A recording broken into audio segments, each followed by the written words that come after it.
आज आपण माऊलीच्या पण आळंदी येथे, देवाच्या आळंदी येथे आज आपण आलेले आहोत। उमरखेड तालुक्यातील सावळेश्वर या ठिकाणी किसन महाराज बापू यांचं 43 वर्षापासून माऊलीची पालखी सोहळा या परिसरात येत असते।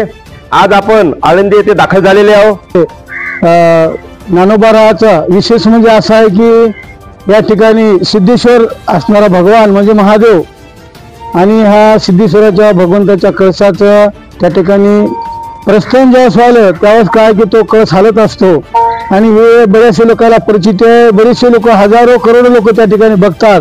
ज्यावेळेस माऊलीला कळस हल्ल्याशिवाय परवानगी मिळत नाही आणि मग तिथून घोडा निघतो आणि आज आजुळी माऊलीचं आजुळी हा माऊलीचं आळंदी म्हणजे माऊलीचं आजूळ आहे आणि आजुळामध्येच त्या ठिकाणी मुक्काम असते। उद्यापासून सुरुवात अशी माऊलीने बरेचशे वर्षापासून 750 ते 800 वर्षापासून माऊलीने हे दिंडी सोहळा चालू केला आहे।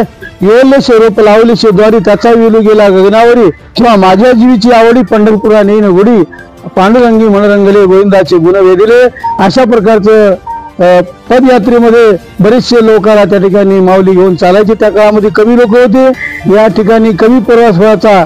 पहिले प्रवासामध्ये अनेक प्रकारच्या अडचणी असायच्या, माळ कोळ घाट काटे खुटे आणि ते सुद्धा त्या ठिकाणी कुठल्याही प्रकारचा पाणी पाऊस प्रकारच्या रस्त्यानं सुविधा झालेल्या आहेत। त्यामुळे वारकऱ्यांची संख्या पण वाढलेली आहे। आज जवळपास 12-13 लाख वारकरी 20 लाख मध्ये तरी चालते, इतके जवळ पब्लिक असते। हे दलमदर करत, ऊन म्हणत नाही, वारा म्हणत नाही, पाऊस म्हणत नाही, बिलकुल याची उन्हा तामाची जीवाची पर्वा न बाळगता हे सर्व आमचे वारकरी संप्रदाय आहेत। हे आमचे कॅमेरामॅनला सांगू शकतो, हे पायीवारी करत असतात। खेड्यापाड्यातून आलेली आहे। यवतमाळ जिल्हा, नांदेड जिल्हा या भागातून आमच्या कॅमेरामॅनला दाखवू शकतो। हे वारकरी संप्रदाय, हे आमच्या वारकरी संप्रदाय काही आया बहिणी वगैरे आहे का आपल्यासोबत?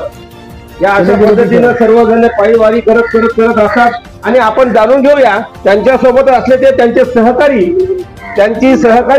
हे आमचे राणे महाराज। जाणून घेऊ आपल्याला सोबत दुसरे तेलंगणातले पण आहेत म्हणतात महाराज तुम्ही। आणि थोडा 1 मिनिट आमच्या कॅमेरामॅनला सांगतो की आमचे राणे महाराज आहेत त्यांच्यासोबत, त्यांचे सहकारी म्हणून त्यांची प्रतिक्रिया आपण जाणून